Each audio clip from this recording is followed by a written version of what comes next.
Hello guys, welcome back to my YouTube channel yes की मिशरी away of success. और आज से शुरू करने वाले हैं क्लास ट्वेल्थ बोर्ड एग्ज़ाम 2020-21 के लिए सीरीज स्टार्ट कर रहे हैं, जिसमें आपको ऑब्जेक्टिव के साथ साथ सब्जेक्टिव प्रश्न भी प्रोवाइड किए जाएंगे। जी हाँ, क्लास ट्वेल्थ हिंदी का स्पेशल क्रैश कोर्स चलेगा। और ये जो पीडीएफ है, ये आप जो क्यों पीडीएफ दिखाई दे रहा है, ये आपको पीडीएफ बिल्कुल भी फ्री में आपको टेलीग्राम चैनल पर मिलेगा। जितने भी नोट्स है वो हमारे टेलीग्राम चैनल पे मिलेगा। आपको प्ले स्टोर से टेलीग्राम को डाउनलोड करना है। फिर आपको चैनल वहाँ पे सर्च करना है एसकेएम स्टडी, उसको जाके सब्सक्राइब कर देना, क्योंकि जितने भी पीडीएफ रहेंगे वो टेलीग्राम पर ही सेंड किए जा रहे हैं। तो आज हमारा है क्लास ट्वेल्थ सामान्य हिंदी का निबंध से। जी हाँ, निबंध से अच्छा खासा आपके एग्ज़ाम में प्रश्न बनता है निबंध को सबसे बेहतरीन तरीके से। और ये निबंध आपके एग्ज़ाम में आपको कितने नंबर का आता है आपको जानते हैं?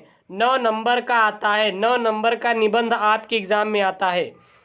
तो क्लास 12 में 9 नंबर का आपका निबंध आएगा, तो इसको आप ज़रूर याद कर लीजिए, ठीक ना।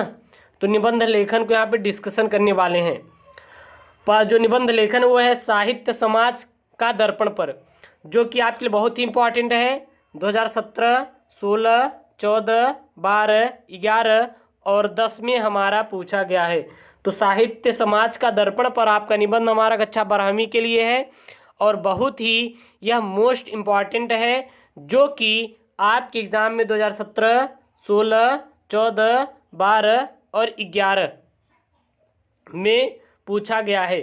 अब इसके बहुत सारे शीर्षक हैं, जैसे अन्य शीर्षक किस पे? जीवन और साहित्य, भारतीय समाज और उसकी परिवर्तनशीलता, साहित्य समाज, जो कि इस पर हमारे 2015 और 12 में बना था। या फिर वहाँ पे दे देगा कि साहित्य और समाज का घनिष्ठ संबंध लिखिए, 2017 बना था। या फिर साहित्य सामाजिक विकास के साहित्य उपयोगिता लिखिए, 2017 में हमारा ये प्रश्न बना था, ठीक है ना। और हमें कौन कौन से पॉइंट को इसमें हम लोग डिस्कशन करेंगे? इसमें हम पॉइंट को साहित्य का तात्पर्य को डिस्कशन करने वाले हैं। पहला हमारा पॉइंट यही रहेगा। फिर हमारा कौन सा पॉइंट बनेगा? साहित्य समाज का दर्पण को डिस्कशन करेंगे। फिर साहित्य विकास का उद्गाता के बारे में डिस्कशन करेंगे। फिर हम लोग जानेंगे उपसंहार के बारे में डिस्कशन करेंगे। तो इसमें हम लोग बहुत सारी चीज़ों को डिस्कशन करेंगे। सर्वप्रथम हमारा जो पॉइंट आएगा वो आएगा साहित्य का तात्पर्य। आखिरकार जो साहित्य होता है, अगर साहित्य पर निबंध लिखने के लिए आपके एग्जाम में आ जाएगा 2021 के लिए, यूपी, एमपी, बिहार सभी बोर्डों के लिए इम्पॉर्टेंट है एनसीईआरटी से। तो साहित्य का तात्पर्य आपका दे देगा कि चलिए आप क्या लिखिए कि साहित्य समाज का दर्पण है, इस पे आप लोग निबंध लिखना है। तो सर्वप्रथम आपकी जो हेडिंग है वो होनी चाहिए साहित्य, यानी कि साहित्य का तात्पर्य होता क्या है। तो साहित्य का मतलब क्या होता है? तो साहित्य जो होता है यह समाज की चेतना से उपजी प्रवृत्ति होती है। जो साहित्य है ये हमारा समाज की चेतना से उपजी क्या है? हमारा प्रवृत्ति है। समाज व्यक्तियों से बना है। समाज किससे बनता है? हमारा समाज हमेशा व्यक्ति से बनता है, तथा साहित्य समाज की सृजनशीलता का प्रतिरूप है। साहित्य का शाब्दिक अर्थ होता है, शाब्दिक क्या अर्थ है? जिसमें हित की भावना सन्निहित हो। साहित्य और समाज के संबंध कितने घनिष्ठ हैं, इसका परिचय साहित्यिक शब्द की व्युत्पत्ति, अर्थ एवं उसकी विभिन्न परिभाषाओं से प्राप्त होता है। हित का भावना जिसमें विद्यमान हो वह साहित्य कहलाता है। सीधा ये बताना है कि साहित्य का मतलब ये होता है कि हमारे समाज में चेतना उपजाए, वही हमारा क्या होता है? साहित्य होता है। और समाज व्यक्तियों से बना होता है, तथा साहित्य समाज की सृजनशीलता का प्रतिरूप होता है, जो कि एक अच्छे से समाज के निर्माण करने में साहित्य ही बहुत ही वहाँ पे इम्पॉर्टेंट होता है। और यही साहित्य जिसमें भाव विद्यमान रहता है, जिसमें कोई ना कोई भाव विद्यमान होता है, वो चाहे प्रेम का भाव विद्यमान हो या फिर चाहे किसी के संहार का विद्यमान हो भाव, तो वो जो विद्यमान भाव होता है वही हमारा क्या कहलाता है? साहित्य कहलाता है, ठीक है। साहित्य कहाँ से निकला है? तो अंग्रेजी विद्वान मैथ्यू आर्नल्ड ने साहित्य को जीवन की आलोचना माना है, ठीक है ना। वर्सफोर्ड नामक पाश्चात्य विद्यमान ने साहित्य का रूप स्थिर करते हुए लिखा है कि साहित्य मानवता का मस्तिष्क होता है। जो हमारा साहित्य होता है यह क्या होता है? मानवता का मस्तिष्क। यहाँ पर हमारे वर्सफोर्ड ने हमारा यहाँ पे ये बताया कि जो हमारा साहित्य होता है यह मानवता का क्या होता है? मस्तिष्क होता है। अर्थात मानवता के मस्तिष्क से यहाँ पे यह तात्पर्य होता है कि मानव कोई भी कार्य करता है, मानवता क्या होता है? जैसे कि मान लीजिए एक आपके पास गाय है, गाय को लगी है प्यास, अगर उसको आप पानी पिला दे रहे हैं तो यही कहलाती है मानवता। तो साहित्य हमें क्या सिखाती है? मानवता सिखाती है। किसी के प्रति दया का भाव रखना ही हमारा क्या होता है? साहित्य होता है। जिस प्रकार बेतार के तार का ग्राहम यंत्र आकाश मंडल में विचरित हुई है, विद्युत तरंगों को पकड़कर उनके भाषित शब्दों का आधार देता है, ठीक उसी प्रकार कवि या लेखक अपने समय में प्रचलित विचारों को पकड़कर मुखरित कर देता है, और कवि लेखक अपने समाज के मस्तिष्क हैं और मुख हैं। अर्थात यहाँ से अगर हम लोग इस पॉइंट से लेकर अगर इस पॉइंट तक समझें तो यहाँ का मतलब ये है कि जिस प्रकार हमारा जो बेतार का तार हमारा क्या होता है? आजकल आपके मोबाइल है जिससे आप पढ़ाई कर रहे हैं, तो ये क्या है? बेतार का तार, जिसकी सहायता से इसमें कोई तार लगा है क्या? नहीं, ये तरंगों को ऑब्जर्व करके उसको भाषित रूप में बदल के एक स्थान से दूसरे स्थान तक हमारे शब्दों को पहुँचाता है, हमारे किए गए कार्यों को पहुँचाता है। और ठीक उसी प्रकार जो हमारे कवि होते हैं वो अपने समय जो घटित हुई घटनाओं की अच्छी एवं बुरी आदतों को हमारे जीवन में ढालने का प्रयास करते हैं, और वहाँ पे हुई घटनाओं को अपने शब्दों के माध्यम से हमें समझाते हैं। कवि और लेखक अपने समाज के मस्तिष्क होते हैं और मुख हैं।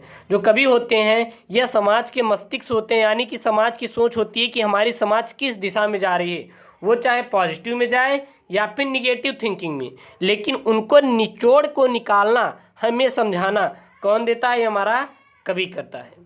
कवि की पुकार समाज की पुकार होती है। जो कवि की पुकार होती है वो समाज की पुकार होती है, क्योंकि जो समाज में चल रहा होता है वही कवि वहाँ पे दर्शाने की कोशिश करते हैं। वह समाज के भावों को व्यक्त कर सजीव और शक्तिशाली बना देता है। उसकी भाषा में समाज के भावों की झलक मिलती है। यानी कि जो हमारा कवि होती है यह जो समाज के जितने भी भाव होते हैं उसको सजीव बना देता है। क्योंकि देखिए समाज दो प्रकार के होते हैं, एक तो जो हमें पॉजिटिव समाज होता है, एक हमारा क्या होता है? निगेटिव समाज होता है। अब ये पॉजिटिव समाज और निगेटिव समाज में अंतर क्या होता है? तो पॉजिटिव समाज वे होते हैं जो बच्चों को एक अच्छे भविष्य की शुभकामनाओं को वहाँ पे प्रकट करते हैं, और निगेटिव समाज वो होते हैं जो कि बच्चों के मन में अनेक प्रकार के भ्रांतियाँ भर देते हैं, जिसके कारण वो अनेक प्रकार के गलत संगतों में पड़ जाते हैं और अनेक प्रकार के गलत विचारों में आकर गलत कदम उठा लेते हैं। ठीक है ना? तो जो समाज होते हैं, समाज को भावों को जो कवि होते हैं या सजीव करते हैं और शक्तिशाली बना देते हैं। उसकी भाषा में समाज के भावों की क्या होती? झलक होती है। साहित्य समाज का दर्पण। अब हमारा अगला पॉइंट क्या आता है? साहित्य समाज का दर्पण होता है, यानी कि साहित्य हमारा समाज का क्या है? दर्पण होता है। साहित्य और समाज के बीच अत्यंत घनिष्ठ संबंध है। साहित्य समाज का प्रतिबिंब है। साहित्य एक ऐसा चीज़ होता है जिसमें प्रतिबिंब, जैसे कि हम लोग क्या करते हैं? शीशा रखते हैं, शीशे के सामने हम लोग अपना प्रतिबिंब देखते हैं, उसी प्रकार ये होता है हूबहू। जनजीवन के धरातल पर ही साहित्य का निर्माण होता है। समाज की समस्त शोभा, उसकी समृद्धि, मान मर्यादा सब साहित्य पर अवलंबित है।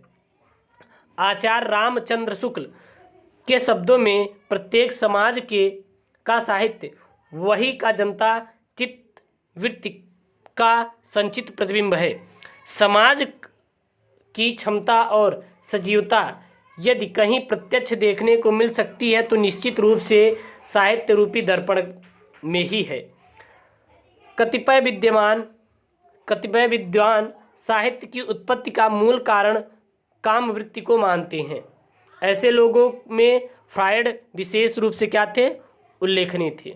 फिर हमारे थे कालिदास, सूरदास और तुलसीदास पर हमें गर्व है, क्योंकि उनका साहित्य हमें एक संस्कृति और एक जातीयता के सूत्र में बांधता है। इसलिए साहित्य केवल हमारे समाज का दर्पण मात्र न रहकर उसकी नियामक और उन्यायक भी होता है।